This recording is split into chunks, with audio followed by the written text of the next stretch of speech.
ನಿನ್ನೆ ರಾತ್ರಿ ನಡೆದ ಘಟನೆ ಹಿನ್ನೆಲೆಯಲ್ಲಿ ಈಗಾಗಲೇ ನಾವು 2 ಪ್ರಕರಣವನ್ನು ದಾಖಲು ಮಾಡಿಕೊಂಡಿದ್ದೀವಿ. ಒಂದು ಸುಮೋಟೋ ಕೇಸ್ ತೊಗೊಂಡಿದ್ವಿ, ಇನ್ನೊಂದು ಒಬ್ಬರು ಅಜಯ್ ಅಂತೇಳಿ ಅವ್ರಿಗೆ ಇಂಜುರಿ ಆಗಿತ್ತು, ಅವ್ರ ಕಡೆಯಿಂದ ಒಂದು ಪ್ರಕರಣ ದಾಖಲು ಮಾಡಿದ್ದೀವಿ. ಈ ಸಂಬಂಧಪಟ್ಟಂತೆ ಈಗಾಗಲೇ 21 ಜನರನ್ನು ನಾವು ವಶಕ್ಕೆ ಪಡೆದುಕೊಂಡು ದಸ್ತಗಿರಿ ಕ್ರಮವನ್ನು ಮಾಡ್ತಾಯಿದ್ದೀವಿ.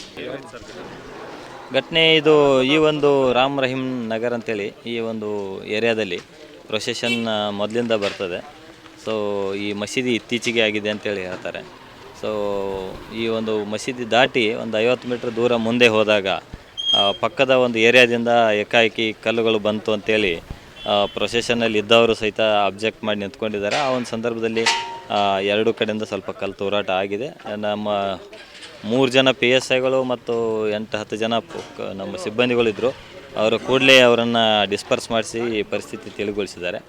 ತದನಂತರದಲ್ಲಿ ಸ್ವಲ್ಪ ಜನ ನ್ಯಾಯ ಬೇಕು ಅಂತೇಳಿ ಕೇಳಿಕೊಂಡು ಒಂದು ಕಡೆ ಸೇರಿಕೊಂಡಿದ್ರು. ಅವ್ರಿಗೆ ನಾವು ಕನ್ವಿನ್ಸ್ ಮಾಡಿ ಪರಿಸ್ಥಿತಿ ತಿಳಿಗೊಳಿಸುವಲ್ಲಿ ಯಶಸ್ವಿಯಾಗಿದ್ದೀವಿ.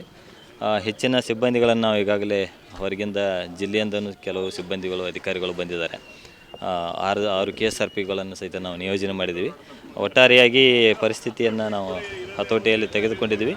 144 ಈಗ ನಾವು ಬೆಳಗ್ಗೆಯಿಂದ ಮಾಡಿದ್ದೀವಿ, ಬೆಳಗ್ಗೆಯಿಂದ ನಾಳೆ ಬೆಳಗ್ಗೆವರೆಗೆ. ನಂತರದ ಪರಿಸ್ಥಿತಿ ಅವಲೋಕಿಸಿ ಅವಶ್ಯಕತೆ ಬಿದ್ದಲ್ಲಿ ಅದನ್ನು ಮುಂದುವರಿಸ್ತೀವಿ.